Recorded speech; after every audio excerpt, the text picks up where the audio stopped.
Realidades, una guía práctica y aplicable para resolver las múltiples exigencias de la vida desde una perspectiva bíblica. Con nosotros, René Peñalba.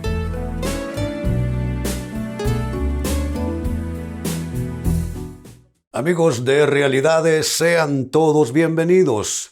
Para esta ocasión, nuestro tema, propósito y razón de las pruebas. ¿Quién puede escapar a las pruebas, las adversidades de esta vida? Difícil, ¿no les parece? Porque qué cosas salen mal, qué cosas salen totalmente en lo opuesto a lo que esperamos, que nos vemos defraudados por personas en el proceso de la vida. Bueno, tantas cosas que se pueden contar como adversidades. Se llaman pruebas porque precisamente someten a prueba nuestra fe, nuestra entereza, nuestro carácter, nuestra paciencia. Pero saben, es importante no solamente, ponerse a sufrir las cosas que pasan. Vale la pena preguntarnos cuáles son los propósitos, cuáles son las razones de las pruebas. Pues precisamente con esto tiene que ver nuestro tema, propósito y razón de las pruebas. La carta de Santiago de manera magistral nos habla al respecto, capítulo 1, versículo 2 al 4.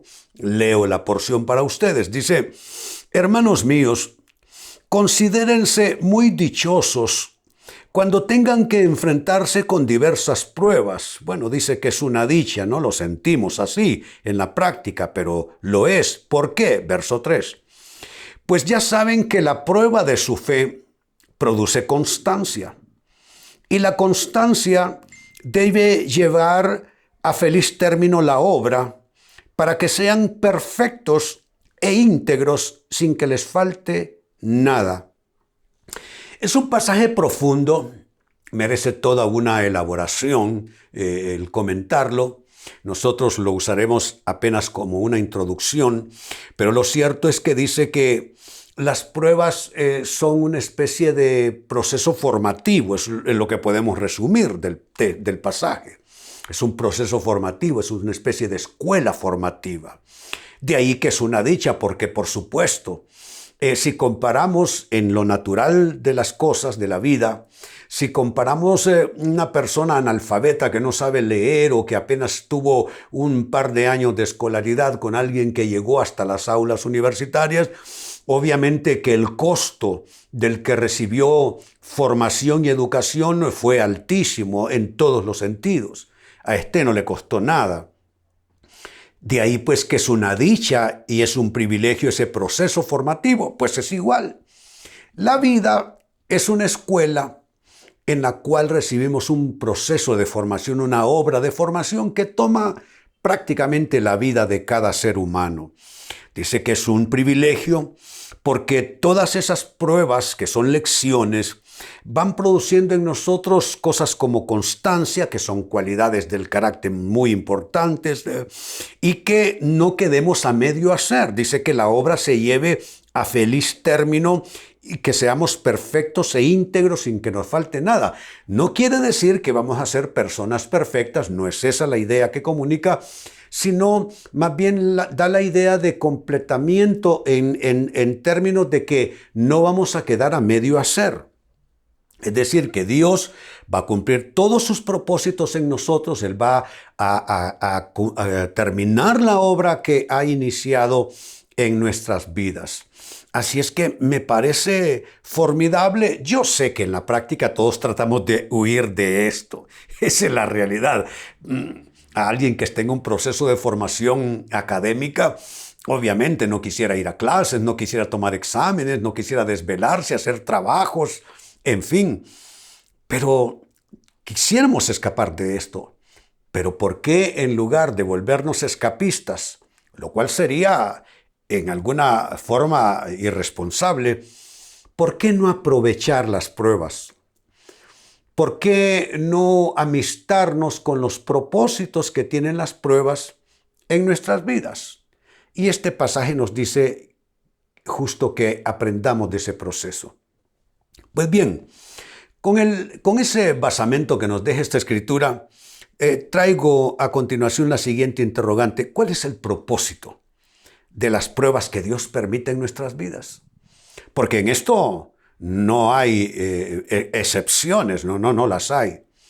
Dios no tiene favoritos y en esta vida padecen ricos y pobres, padecen ignorantes, gente iletrada o gente con grandes conocimientos. No, es que para padecer adversidad solo se requiere ser humanos nada más. Por supuesto, pruebas en unas dimensiones o en otras, en una intensidad o en otras, pero es que esta cosa solo es que le llegue el turno a uno, esa es la verdad, amigos. Entonces la pregunta es muy válida y pertinente. ¿Cuál es el propósito de las pruebas que Dios permite? Atención a las siguientes respuestas. Uno de los propósitos de las pruebas es, número uno, hacerte ver algo vital que has pasado por alto. Algo que dejaste de ver, algo que dejaste de advertir. Y el problema con algunos asuntos en nuestras vidas, amigos, es que si hay cosas a las que les quitamos la vista y no las advertimos y no las vemos, pueden tornarse en gravísimos riesgos, en gravísimos peligros para nosotros. Entonces sucede que vamos por nuestros compromisos de vida, trabajo, que las cosas financieras, que la crianza de los hijos, que el proyecto de vida. Vamos descuidando cosas importantes, cosas vitales. Nos vamos concentrando y hasta obsesionando solo con temas como cuáles: el dinero, la compra de bienes, los compromisos de vida. Casi todo eso va girando alrededor del tema del dinero y de la vida productiva de uno. Y por supuesto que todo eso es importante porque vivimos en un mundo donde se tiene que comer, se tiene que pagar cuentas, uno no puede, tiene que vivir bajo un techo y eso cuesta dinero, etc. Pero no significa, amigos, tener que descuidar cosas vitales en nuestras vidas, que son cosas que no se compran con dinero, son tan valiosas que no las venden en las tiendas. Son tan valiosas que no se compran con dinero. Entonces, ¿qué pasa? Cuando Dios, Él te ve, Él te observa. Y cuando Dios observa que tú quitaste la vista de asuntos vitales, entonces Él manda cierta prueba a tu vida en esa área en particular. Puede ser tu matrimonio, puede ser algo de tu vida íntima, de tu vida personal. Puede ser en el ámbito de la toma de decisiones. Hay algo que no hiciste o no estás haciendo bien. Puede ser en el aspecto espiritual. Claro que somos espirituales y eso no es religiosidad. El ser humano es espíritu, alma y cuerpo, y esa triple dimensión es algo que tenemos que atender. Y hay quienes están tan ocupados con el tema del dinero que descuidan el aspecto espiritual, porque como eso no se toca ni se vende, creen que no tiene importancia, y claro que la tiene. Entonces, ¿cuál es el propósito de las pruebas que Dios permite? Primera respuesta: hacerte ver algo vital que has estado pasando por alto. Segunda respuesta: otro propósito de Dios cuando permite pruebas en nuestras vidas, en tu vida, es demostrarte quién eres. A veces perdemos conciencia de quiénes somos realmente. Entonces Dios envía una prueba para demostrarte quién eres. Es decir, mostrar tu verdadera condición interior. Terminamos creyéndonos más fuertes de lo que somos, más inteligentes de lo que somos en verdad, más capaces, en fin. Terminamos casi creyéndonos infalibles, totalmente superiores. Entonces Dios necesita, porque para uno sobrevivir a esto que se llama la vida humana, porque esta cosa no es fácil, para uno realmente lograr estar a flote, necesita estar consciente quién uno es, hasta dónde uno llega y cuáles son sus verdaderos límites. La persona que pierde conciencia de cuáles son sus verdaderos límites esa persona al final termina naufragando en medio de grandes tempestades.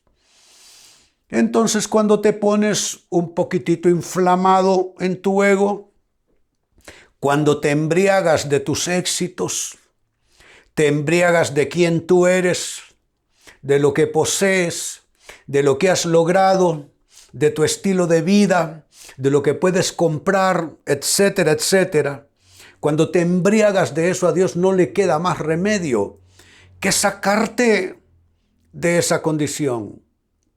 Y envía ciertas pruebas para recordarte y, si necesita, demostrarte quién eres realmente tú. ¿Cuál es verdaderamente tu condición interior? ¿Cuáles son tus límites?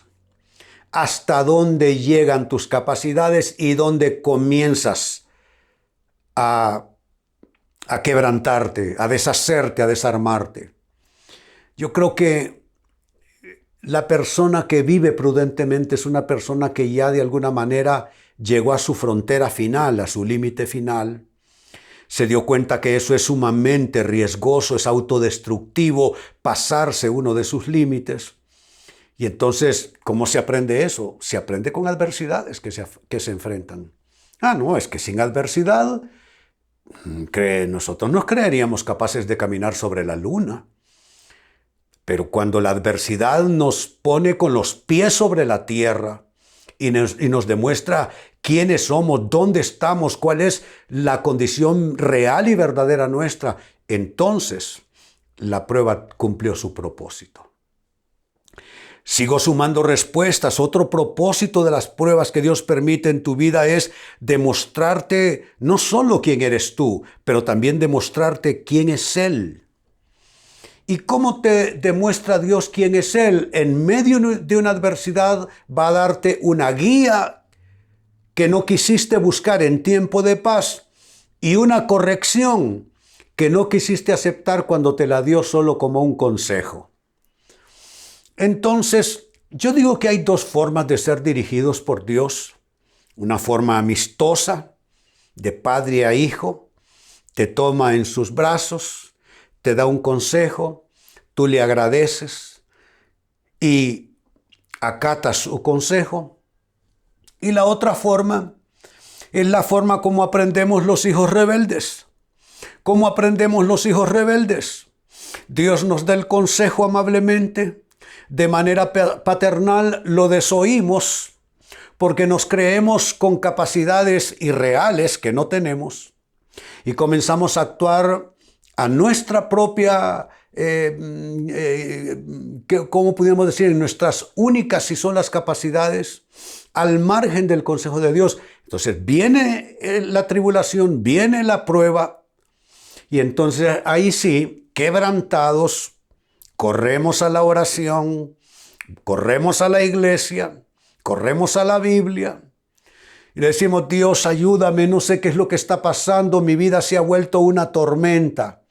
Entonces Dios te da el consejo que no quisiste recibir en tiempo de paz, te da la guía que no quisiste recibir en tono paternal por parte de Dios, y ahora sí lo recibes como alguien que está quebrantado. Y ahora sí lo recibes, pero también como corrección. Yo creo que en esa dimensión, en esa experiencia, amigos, todos hemos estado, ¿no es cierto? Todos hemos pasado por allí. Y es penoso, pero vamos, es uno de los propósitos de las razones de las pruebas, demostrarte quién es Dios, darnos su guía y su corrección. No la buscamos, entonces en medio de la adversidad Dios nos la trae. Y número 4, finalmente, también es propósito de las pruebas que Dios permite, el llevarte a nuevos y mejores capítulos. Miren, no hay paz sin guerra. Esa es la realidad humana. No hay paz sin guerra. No hay paz sin conflictos previos. Y Dios nos quiere bendecir. Dios quiere llevarnos a capítulos verdaderamente bendecidos. Pero para poder hacerlo tenemos que pasar por capítulos de conflicto, capítulos de verdaderos combates, como Pablo Él escribió, dice, he peleado la buena batalla, pues no estamos eximidos de batallas. Hay batallas que Dios peleará por nosotros, pero hay batallas que Dios irá con nosotros porque nos tocará a nosotros afrontarlas. ¿Se dan cuenta? Entonces Dios, como propósito de las pruebas que permiten nuestras vidas, es llevarnos a nuevos y a mejores capítulos. Volviendo al texto bíblico de inicio, dice Santiago 1, versos 2 al 4, hermanos míos, considérense muy dichosos cuando tengan que enfrentarse con diversas pruebas, pues ya saben que la prueba de su fe produce constancia, y la constancia debe llevar a feliz término la obra, para que sean perfectos e íntegros sin que les falte nada. ¿Qué está diciendo? Que sin prueba no hay madurez, sin prueba no hay pasar a la victoria. Necesitamos las pruebas. Solo así crecemos. Ahora bien, ¿con qué propósito Dios permite esas pruebas? Te di 4 respuestas. Número 1, para hacerte ver algo vital que has estado pasando por alto. Número 2, para demostrarte quién eres en verdad, tu verdadera condición interior. Número 3, para demostrarte quién es Él, para darte su guía y su corrección. Y número 4, para llevarte a nuevos y a mejores capítulos. Amigos, con esto cierro el tema, de igual manera me despido y les recuerdo que nuestro enfoque de hoy ha sido titulado Propósito y razón de las pruebas. Hemos presentado Realidades con René Peñalba. Puede escuchar y descargar este u otro programa en rene-penalba.com.